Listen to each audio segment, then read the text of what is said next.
All right, so the reading deprivation, I know we were talking about how difficult that is in this age, but I was thinking that I think if this was scheduled out, you could do it.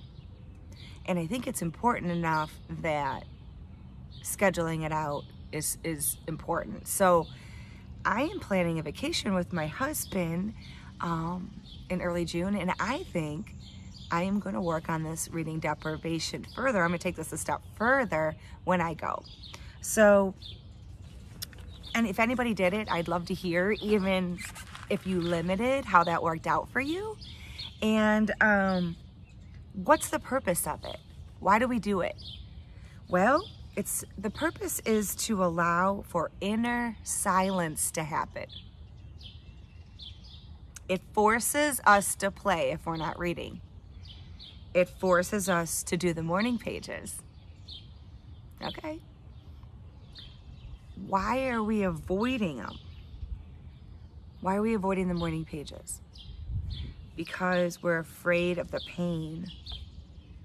If we process our feelings, we feel like that pain is going to be so intense, and it might be. But the pain of holding it in and holding it back is a longer pain.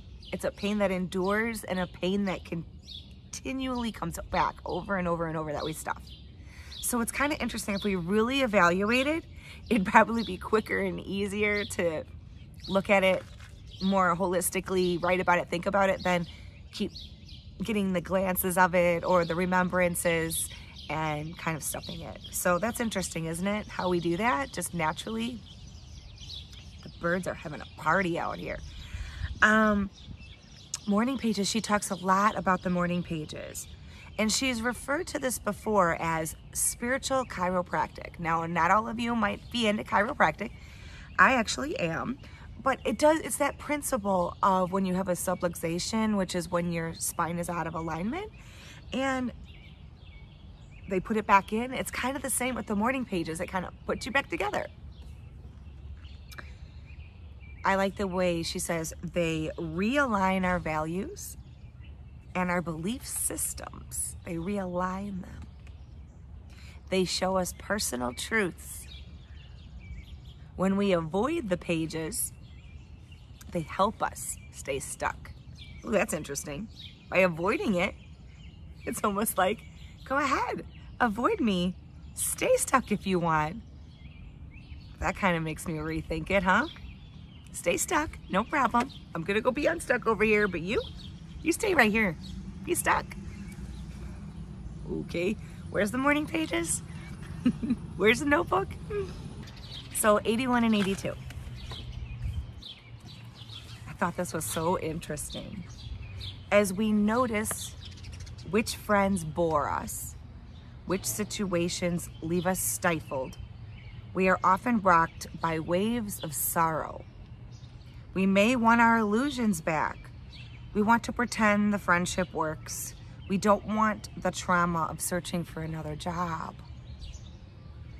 Faced with impending change we have set into motion through our own hand, we want mutiny. We want to curl up in a ball and bawl our eyes out. No pain, no gain, the nasty slogan has it. And we resent this pain no matter what gain it is bringing us. I don't want to raise my consciousness.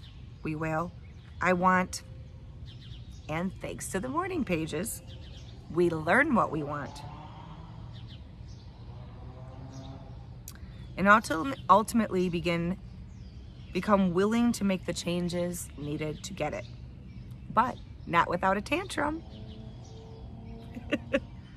And not without a kriya, a Sanskrit word meaning a spiritual emergency or a surrender. I always think of kriyas as spiritual seizures. Perhaps they should be spelled cries, because they are cries. Cries of the soul as it's rung through the changes. So it's those hard, tough struggle times. We all know what kriya looks like. It's that bad case of the flu right after you broke up. It's the rotten head cold and the bronchial cough that announces you've abused your health to meet that hard work deadline. Unreachable one, right? You did it. Now you're paying the price. It's that asthma attack out of nowhere when you've done a round of caretaking for your alcoholic sibling. That's a criaea too. It's always significant. Frequently psychosomatic.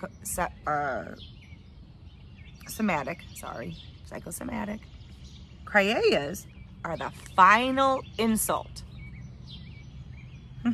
to our psyche, and it adds to our injuries. Get it? It's like, oh, thank you. Thank you for that. That's the icing on the cake, right? What does it show you? This circumstantial epiphany that you're in. You get it? It says you can't stay with the abusive lover. You can't work a job that demands 80 hours a week. You can't rescue a brother who needs to save himself. So it's a epiphany you have because of your situations being like beyond. Does that make sense? That almost like that breaking point. Excuse me.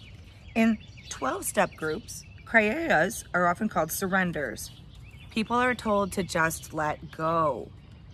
And they would if they knew what they were holding on to. Sometimes we don't even know what we're holding on to. With the morning pages in place and the artist dates in motion, the radio set stands half a chance of picking up the message you are sending or receiving. The pages round up the usual suspects. They mention the small hurts we prefer to ignore. And they mention the large successes we failed to acknowledge. In short, the morning pages point out the way to reality. This is how you're feeling. What do you make of that? And what we make of that is often art or some type of creativity. People frequently believe that the creative life is grounded in fantasy. I used to believe that. But the more difficult truth, hold on to this now. Hold on to this, because as I really thought about this, I think this is the truth. The more difficult truth is that creativity is grounded in reality. In particular, the focused, the well-observed, or the specifically imagined. So it's not some whimsical thing that, whoa, just happens to happen. We think that. And that it's fantasy and magical. Well, it maybe could feel like that once in a while. But truthfully, when we're focused, when we're paying attention, when we're listening to the within, to that silence, to ourselves, to our creator, that is grounded in reality. It's bringing it down to here. It's no longer fantasy. Does that make sense? And in your reality, your imagination, you can think of things that you couldn't on your own. That's not fantasy. That's reality with the help of the creator. Isn't that beautiful? Be inspired. All right. I love that. I love that, love that, love that. I like how she talks again about that criaea, and I might be saying that a little wrong. The cries of your soul surrendering. It's that epiphany in the painful situation. The morning pages allow us, I love how she puts this, to rest in motion. It's like laying down to rest in a boat. The morning pages are the boat. Interesting, huh?